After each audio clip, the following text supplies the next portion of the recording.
lessons? Not for a long while. No? What's the lowest handicap you've been? 11. 11 you were saying, so about 14 now, but you kind of play between. Fluctuate, yeah. I mean, it's, but I didn't, I've taken a number of lessons over the years when I started out, but what I've done now maybe is, I don't know, I just get into this thing where I just try and set the wrist and keep this bend in my wrist the whole way until the finish and rotate. And sometimes it goes straight and long and great, sometimes it goes left and straight and not great. So how often are you playing? Once a week for Once sure, a week. and then during the summer maybe in the midweek we'll play in the evening. But I play a fair bit, doing a fair number of rounds. And bit of practice? not as much as I used to, because I just don't hit it well in the range generally, so I just come out and I just try and keep it with this end here. I mean, the other thing as well was I used to be trying to get way up here. Right. And use my body more, but I just thought, well look, there's players like, I don't know, John Ram or what do you call him, Tony Finau, they barely hit the ball, they barely go back at all, so if I just set it, then it's behind me and keep it behind me and swing through, that's sort of the thought that I have, but as I say, it doesn't always work that well. That's something you stick with, but kind of, as things change, and that's something what we're going to delve into, is how you adapt. So it's kind of what kind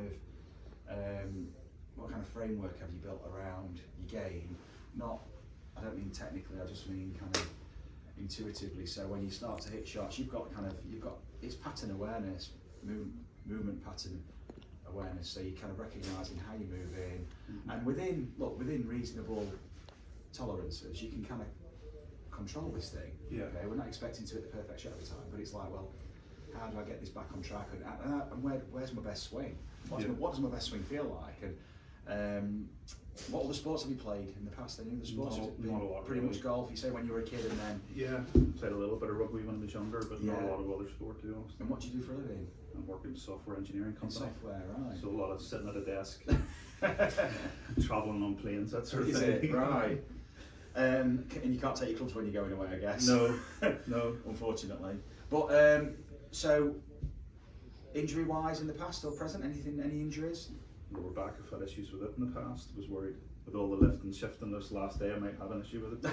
It feels okay right now. So just my. Are you aware of it when you're swinging, playing golf? Does the back? Certainly over the years I was aware of it. I would have probably restricted my movement more and just tried to. Okay. So I don't know whether that still is there, but over the last few years I haven't had any issue.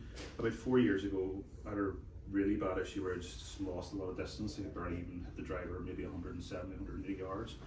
So before COVID I went to the gym and I got fitter and it helped. Really? And COVID hit and I haven't been back to the gym. So I'm still trying to get that going again. Is the distance still there? Even though you said the distance hasn't fallen away that much, but I'd say it's fallen off a little bit. So I don't know what I had, a 7 or 150 or.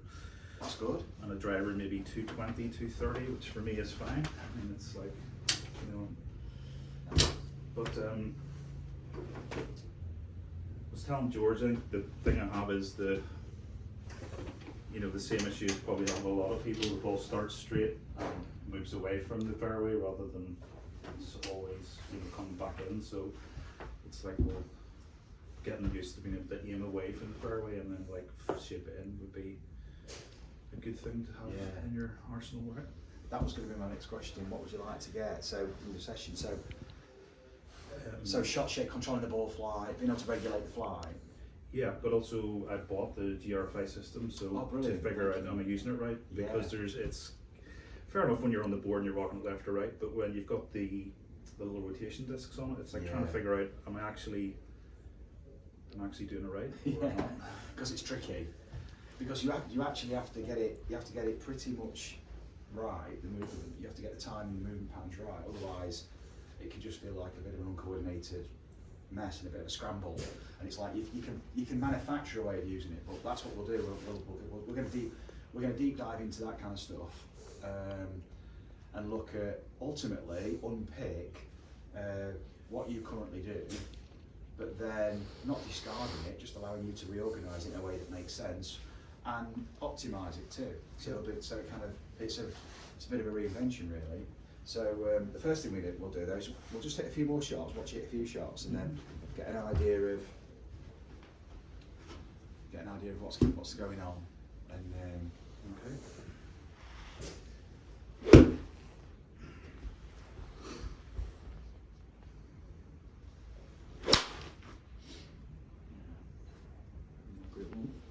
so it can work both ways, left and right, but from centre. It used to be a big slicer, and then I sort of changed, and it became, I would say, played the other day, and it was more with the driver particularly, starts straight, goes left, so like a pull draw.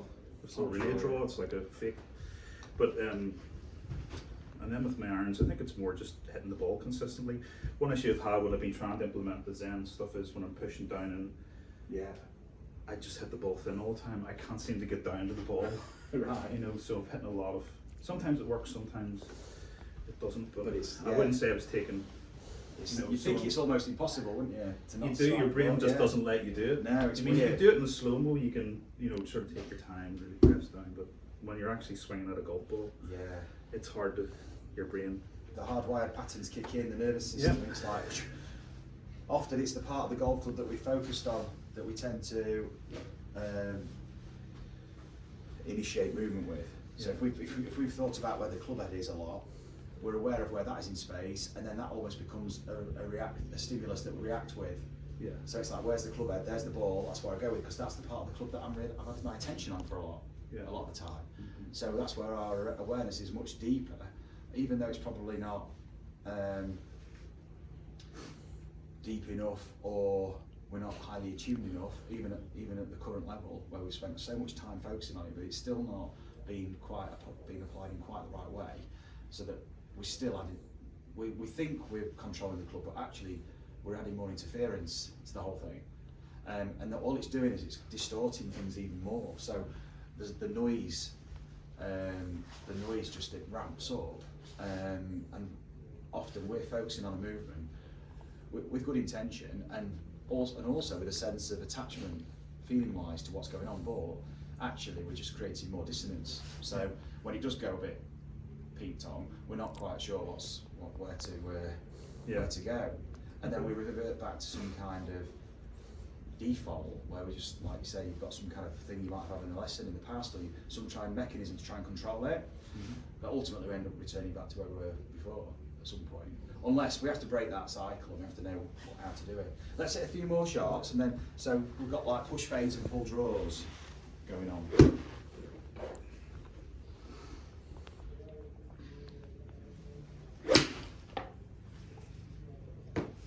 That's lovely. Slightly left though, is it? Left to where I'm thinking about it. See where I'm actually in here. Over the edge of the 50.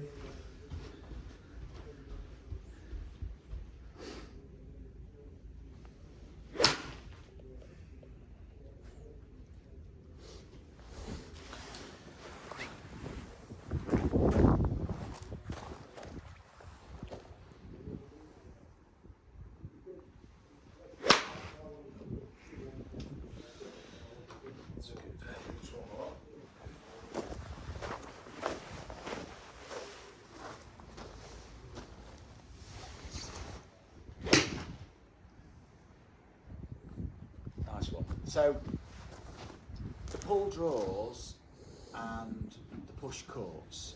Yeah.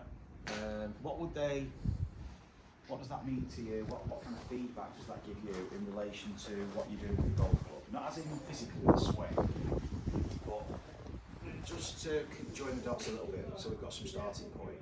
We've got a starting point. So what does the ball flight tell you about club facing path? If it's a pull draw, then the club face is closed, and the path could be straighter to the right, so it's balls moved away from the direction of the club. Or the path so of the it's club. we go that way, yeah. Yeah, and if it's the other way around, it could still be the face is open, but the path is left of it. Yeah. So what that's just told us, you see, your path can still be left of target, and you hit pull draws. Yeah. And so the key to the things of this is so common. I'd say it's the number one common issue. You see, the pull draws are actually probably a really good golf shot. They're just going in the wrong direction.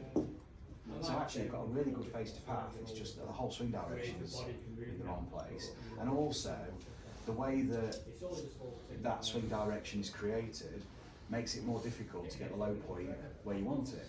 Okay, and we'll track back from that place. We're going to reverse engineer from what I've just said and go all the way through that pathway, and then we're going to go into the profile and we're going to optimise it. But first, what we've got to do is we've got to reset the system a little bit and understand the variables we're playing with here just to regulate this ball flight. Because your pull draws, actually probably a really good shot, it's just the whole thing's in the wrong direction. If that ball flight was over there, it'd be great, but it's over there. So your actual face to path on a micro level is really good, but macro, if we think more global here, it's like it's in the wrong place. So it's like, well, how am I moving? What's influencing this swing direction that creates this path? Because it's your swing direction that's really at play here, and I'll explain why. So say that's the path of the golf club. Basically all these shots are the same path. They're all going that way. And they're not necessarily always exactly the same, but they're all like this. You might get it fairly straight, but to be honest, it's kind of target or left. Yeah. So now, if we've got a club face that's anywhere close to that path, it's going to be flying pretty straight as a pull. Anything just left of that path, and you've got a ball that starts where the club face is pointing and then draws, so you've got your pull draw. Any path that's just a fraction right of that is now starting here and then fading. And then if you do manage to just get your path this way, and your face is there and thereabouts, you've got a fairly straightish shot, but it's masking it. The thing is that you can quite easily shift the path from here to there by hitting another like 3-4 degrees down. So the more you hit down, the more you shift the path out to the right. So your path at the minute, David, is dependent on your angle of attack. So that means you have to get that downward angle of attack to get the path fairly neutral to be able to hit it straight. The problem is the way that the swing